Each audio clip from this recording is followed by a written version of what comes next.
नाज़रीन, ये पाकिस्तान के फाउंडर कायद आज़म की भी आवाज़ निकाल लेते हैं। इंडियन के एक्टर सनी देओल, शाहरुख खान की भी आवाज़ निकाल लेते हैं। तो सबसे पहले तो हम इनसे कायद आज़म की आवाज़ सुनते हैं कि ये कायद आज़म की आवाज़ कब से और किस तरह इन्होंने सीखी और सुनी कब, और उनकी आवाज़ भी ये सुनाएंगे आपको।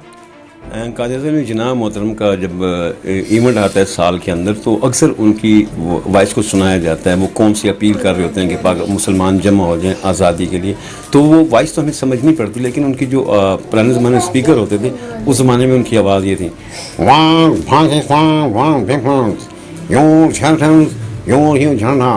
हिंदुस्तान से Pakistan, land Pakistan continent on your people. ये शायद उसकी आवाज़ है। कभी आप गौर से उन खबरों के अंदर उनकी थोड़ी सी वॉइस को सुना जाए तो कायद आज़म की वॉइस है। ठीक है, और सनी देओल की भी आवाज़ निकाल लेते हैं, तो वो भी सुनाएं। सनी देओल का सबसे अच्छा एक जुमला मुझे याद है कि फिल्मी जुमला तो मैं नहीं कह सकता, एजुकेशन के ऊपर उसने बड़ा प्यारा जुमला कहा है, और उसने पूरी दुनिया की कौम के लिए, फनकार जो होता है वो किसी मुल्क का नहीं होता, वो पूरी कौम का होता है, वो हर सरहद का मालिक है, वो हर मुल्क का मालिक है, क्योंकि उसकी आवाज़ या उसकी वीडियो जो होती है पूरी दुनिया में जाती है। तो उस तरीके से बलादर हैं हम सब जितने फ़नकार हैं, चाहे वो शाहरुख खान है कोई भी है। लेकिन शाहरुख खान पे मुझे ये दुख हुआ कि उसने अभी मोदी के कहने पे पाकिस्तान की फ़ौज को और कश्मीर को और इमरान ख़ान को उसने जो तंज किया है, तो उस पर मुझे बहुत दुख लगा कि टीवी चाहे तो एक लाइव प्रोग्राम कर लें, तो शाहरुख खान बैठ जाते, हम बैठ जाते हैं। तो वो रीज़न में ये क्या बता सके कि एक मुसलमान के नाते उसने मोदी की तरह सैरदारी क्यों ली। तो सनी देओल ने फिर क्या पैगाम दिया, तो सपना में भी पढ़ लिख कर नाकाम रहेगा खान। अरे तेरी कलम में सच्चाई होती तो कभी मोदी से नहीं डरता। अरे तू वही खान है कि जब तेरे घर से हिंदुस्तान से निकाल देते हैं और कभी होटल में तुझे जगह नहीं मिलती। अरे हम तो फिर भी हिंदुस्तानी होकर भी तेरी तरफ खड़े होते हैं। अरे तू मुसलमान हो के मुसलमान के खिलाफ मुखालफत बात करता है। अरे ये तेरी कलम जेब नहीं देती।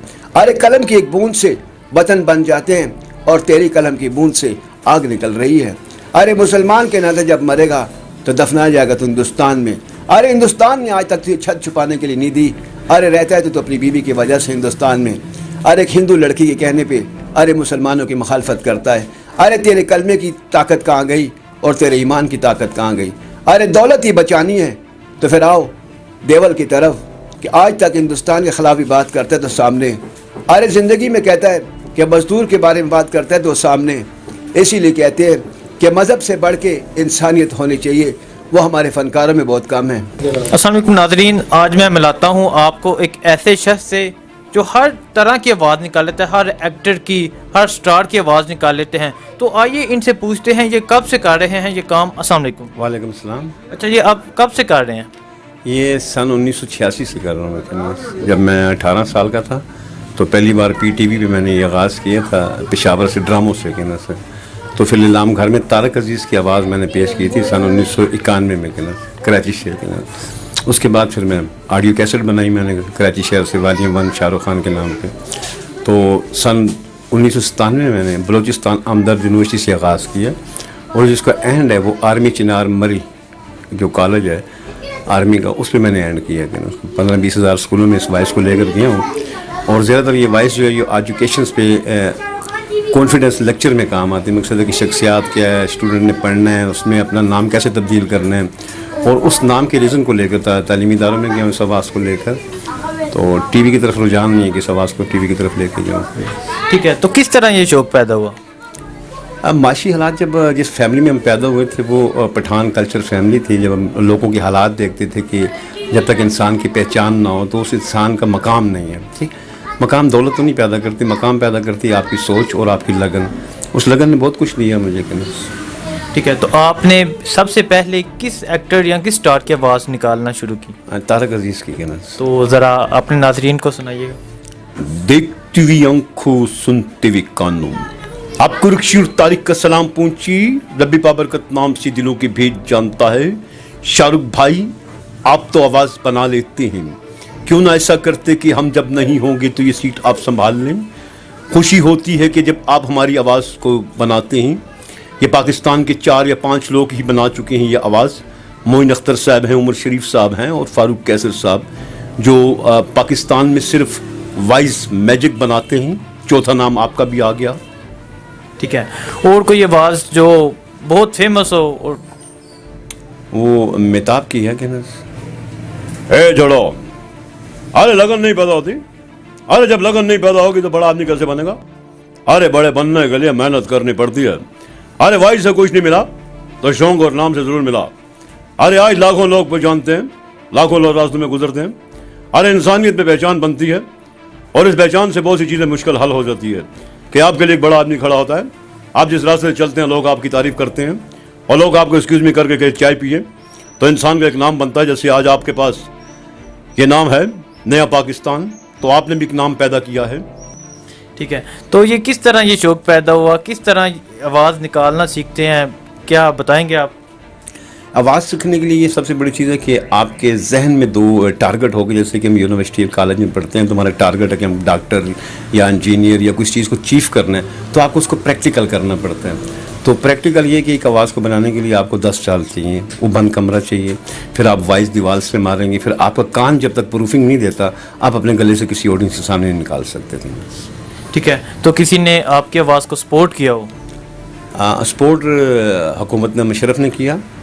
उसके बाद मुझे मुशर्रफ के एक जनरल थे, आज़ाद कश्मीर के साबका सदर, जो जनरल साहब मुशर्रफ के मशीर थे कि ना सर, उन्होंने मुझे सपोर्ट किया कि उन्होंने मुझे पाकिस्तान कश्मीर यूथ काउंसिल बना के दी और हुर्रियत कॉन्फ्रेंस को अफलेशन भी मुझे, मकसद कि आल पार्टी हुर्रियत कॉन्फ्रेंस है, मीर उमर फारूक हैं, इनके साथ मेरी अफलेशन है कि ना, मकसद है कि वो जो भी इस्लामाबाद में धरना या वाक्स करें तो उसमें सबसे बड़ी जो है कॉन्ट्रीब्यूशन मेरी होगी, उसमें स्टूडेंट्स होंगे, मैं होऊंगा। मशाल के साथ मेरा बड़ा सा लिंक रहा है कि ना।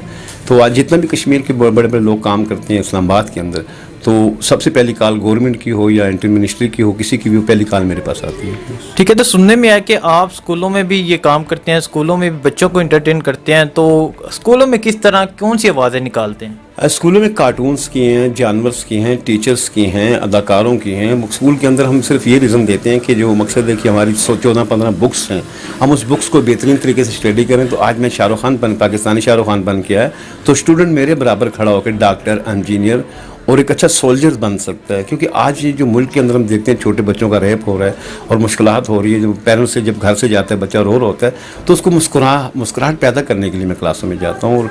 और पहला पाकिस्तानियों के लाखों क्लासों के अंदर से मैंने विज़िट किया कि जहाँ वालिदैन नहीं जा सकते, और टीचर की चेयर से बैठ के मैंने उस बच्चे को 10 मिनट 15 मिनट पीरियड देना है। जैसे कि हम साइंस पे या टेक्नोलॉजी पे आप पीरियड देते हैं, तो वैसे पीरियड होता है मेरा। क्या लोग आपको शाहरुख खान के नाम से बुलाते हैं, तो शाहरुख खान की आवाज़ निकाल के देते हैं? अरे बाबूजी ने कहा था कि ज़िंदगी बनानी है तो अपने आप को पूछना होगा। हमने बाबूजी से पूछा कि ज़िंदगी में हम कैसे अपने आप को पूछें। हमारे बाबूजी कहते थे कि जब बड़े हो जाओगे, अरे दुनिया की तरफ सोच रखना तो नाम पैदा होगा। अरे दुनिया की तरफ सोच रखी तो नाम पैदा हो गया। उस नाम की वजह से आज आपने महक लगा दिया और दुनिया के सामने लाने का फ़ैसला किया। और मैं सबसे पहले और पाकिस्तान चैनल का शुक्रिया अदा करता हूँ कि जिसने ये मौका समझा और मुझे सामने लाने का सोचा उन्होंने। तो ये आप लोगों की, नौजवानों की एक नई कोशिश है और मुझे इस कोशिश में हिस्सा लेना मुझे फ़ख्र है मेरे लिए। ठीक है, तो कोई और आवाज़ अगर सुनाना चाहिए? मिथन की है, वो मुझे बड़ी प्यारी लगती है। मिथन बड़े प्यार से तरीके से स्टाइल से बोलते हैं, तो थोड़ा सा मोदी की तरफ चले जाते हैं कि मिथन क्या कहते हैं उनके बारे में। हाँ, अरे क्या जिंदगी में, अरे राम राम करता है, बगल में छुरी रखता है, अरे आंखों से अंधा है और जुबान से गूंगा और टांगों से माजूर और कान से बहरा है। अरे सारी जिंदगी जलता रहा है, अरे जब जलेगा खटिया पे तो तेरी चिंता भी नहीं मिलेगी। अरे मुसलमान तो फिर 4 कांधों में चला जाएगा। हिंदुस्तान में इतनी बात करता मोदी के खिलाफ तो पूरी दुनिया मेरे पीछे निकल आती। अरे पाकिस्तान ने पनाह दी, अब मोदी के खिलाफ तो बात करना मेरा हक बनता है। अरे 80 लाख लोगों को उसने जंजीरों के साथ बांध दिया, अरे रिश्तों को बेईमान किया और छोटे छोटे बच्चों को रेप किया। और आज हिंदुस्तान ने कर्फ्यू लगाकर साबित कर दिया कि वो इंसानियत का दुश्मन और मुसलमानों का दुश्मन है। इसलिए मजहब को दूर रख के मैं भी हिस्सा लेता हूँ मुसलमानों के साथ आवाज़ उठाने का। ठीक है, और कोई सियासी लीडर की आवाज़ निकालते हो आप? पहले किसी ज़माने में मैंने ग़ुलाम इसा खान की आवाज़ बनाई थी, वो बड़ी प्यारी स्पीच करते होते थे। बिस्मिल्लाहिर्रहमानिर्रहीम, मैं सदर पाकिस्तान ग़ुलाम इसा खान हूँ। तमाम पाकिस्तानी से गुजारिश करता हूँ कि इमरान खान का हाथ मजबूत करो, उस रैली में 30 मिनट के लिए हिस्सा लो, और इसी से हमारा आज़ाद कश्मीर भी और जम्मू कश्मीर भी आज़ाद होगा, तो पाकिस्तान का परचम बुलंद होगा। और आप सुना कि जनरल ज़ियाउल हक की भी आवाज़ निकालते हैं, तो वो भी ज़रूर सुनाइए। मैंने पाकिस्तान इस्लामी जमहूरियत में सिर्फ 9 दिन की मार्शल इस्तेमाल की, लेकिन पाकिस्तान की आवाम के साथ मुझे 11 साल गुजारने पड़ गए। पाकिस्तान में ऐसा ना किया जाता तो पाकिस्तान की कौम और पाकिस्तान अपने कदमों पे नहीं खड़ा होता। ठीक है, और बच्चों को किस तरह एंटरटेन करते हैं वो ज़रा कार्टून की आवाज़ें, दूसरी आवाज़ें वो भी ज़रूर सुनाइएगा। बच्चों की एक बड़ी मशहूर पोइम्स है कि जो मैं अक्सर करता हूँ लड़कियों के लिए, कि जो मकसद नौजवान लड़कियाँ हैं तो जब इनका कोई दुपट्टा गिर जाए तो उनके वालिदैन इनको कैसे डांटते हैं। एक छोटी बच्ची अपने पापा को बताती है, पापा मैंने ना पॉलिश लगा के ना सुर्खी लगा के चूड़ियां पहन के गली में सामने खड़ी होगी, सामने कुत्ते खड़े थे, कुत्ते ने होकर दुपट्टा गिर गया, पापा को बताया, पापा ने मुझे मारा। मैंने कहा पापा मुझे क्यों मारा? पापा कहते इतनी बड़ी लड़की हो गई तुम दुपट्टा गिराया। मैंने कहा पापा दुपट्टा कुत्ते ने गिराया। पापा कहते कुत्ते को नहीं मारते, लड़की को मारते हैं। ठीक है, और टीचर की आवाज़ निकाल देते हैं। अक्सर स्कूलों के अंदर बच्चों को टीचर को तंग करते हैं, टीचर फिर गुस्से में कहती क्या सुना हालत माँ बाप ने मेरा मस्तियाँ करते हो। ठीक है नाज़रीन, ये देखें इनमें कैसा टैलेंट है, हर तरह की आवाज़ निकाल लेते हैं, टीचर की, बच्चों की, एक्टर्स की, स्टार की। तो ये टैलेंट इन्होंने आज से कोई 30 साल पहले से ये काम कर रहे हैं और इन्हें प्रमोट नहीं किया गया। नाज़रीन, ये पाकिस्तान के फाउंडर कायद आज़म की भी आवाज़ निकाल लेते हैं, इंडियन के एक्टर सनी देओल, शाहरुख खान की भी आवाज़ निकाल लेते हैं। तो सबसे पहले तो हम इनसे कायद आज़म की आवाज़ सुनते हैं कि ये कायद आज़म की आवाज़ कब से और किस तरह इन्होंने सीखी और सुनी कब, और उनकी आवाज़ भी ये सुनाएंगे आपको। कायद आज़म जनाब मोहतरम का जब इवेंट आता है साल के अंदर तो अक्सर उनकी वॉइस को सुनाया जाता है। वो कौम से अपील कर रहे होते हैं कि मुसलमान जमा हो जाएं आज़ादी के लिए, तो वो वॉइस तो हमें समझ नहीं पड़ती, लेकिन उनकी जो पुराने ज़माने में स्पीकर होते थे उस ज़माने में उनकी आवाज़ ये थी, One Pakistan, one people, your children, your झंडा, हिंदुस्तान से Pakistan, land Pakistan convenient on your people। ये शायद बता रहा उसकी आवाज़ है। कभी आप गौर से उन खबरों के अंदर उनकी थोड़ी सी वॉइस को सुना जाए तो ये कायद आज़म की वॉइस है। ठीक है, और सनी देओल की भी आवाज़ निकाल लेते हैं, तो वो भी सुनाएं। सनी देओल का सबसे अच्छा एक जुमला मुझे याद है कि फिल्मी जुमला तो मैं नहीं कह सकता, एजुकेशन के ऊपर उसने एक बड़ा प्यारा जुमला कहा है और उसने पूरी दुनिया की कौम के लिए, फनकार जो होता है वो किसी मुल्क का नहीं होता, वो पूरी कौम का होता है, वो हर सरहद का मालिक है, वो हर मुल्क का मालिक है, क्योंकि उसकी आवाज़ या उसकी वीडियो जो होती है पूरी दुनिया में जाती है। तो उस तरीके से बलादर हैं हम सब जितने फ़नकार हैं, चाहे वो शाहरुख खान है कोई भी है। लेकिन शाहरुख खान पे मुझे ये दुख हुआ कि उसने अभी मोदी के कहने पे पाकिस्तान की फ़ौज को और कश्मीर को और इमरान ख़ान को उसने जो तंज किया है, तो उस पर मुझे बहुत दुख लगा कि टीवी चाहे तो एक लाइव प्रोग्राम कर लें, तो शाहरुख खान बैठ जाते, हम बैठ जाते हैं। तो वो रीज़न में ये क्या बता सके कि एक मुसलमान के नाते उसने मोदी की तरह सैरदारी क्यों ली, तो सनी देओल ने फिर क्या पैगाम दिया। तो सपना में भी पढ़ लिख कर नाकाम रहेगा खान, अरे तेरी कलम में सच्चाई होती तो कभी मोदी से नहीं डरता। अरे तू वही खान है कि जब तेरे घर से हिंदुस्तान से निकाल देते हैं और कभी होटल में तुझे जगह नहीं मिलती। अरे हम तो फिर भी हिंदुस्तानी होकर भी तेरी तरफ खड़े होते हैं। अरे तू मुसलमान हो के मुसलमान के खिलाफ मुखालफत बात करता है। अरे ये तेरी कलम जेब नहीं देती। अरे कलम की एक बूंद से वतन बन जाते हैं और तेरी कलम की बूंद से आग निकल रही है। अरे मुसलमान के नाते जब मरेगा तो दफनाया जाएगा तो हिंदुस्तान में। अरे हिंदुस्तान ने आज तक तुझे छत छुपाने के लिए नहीं दी।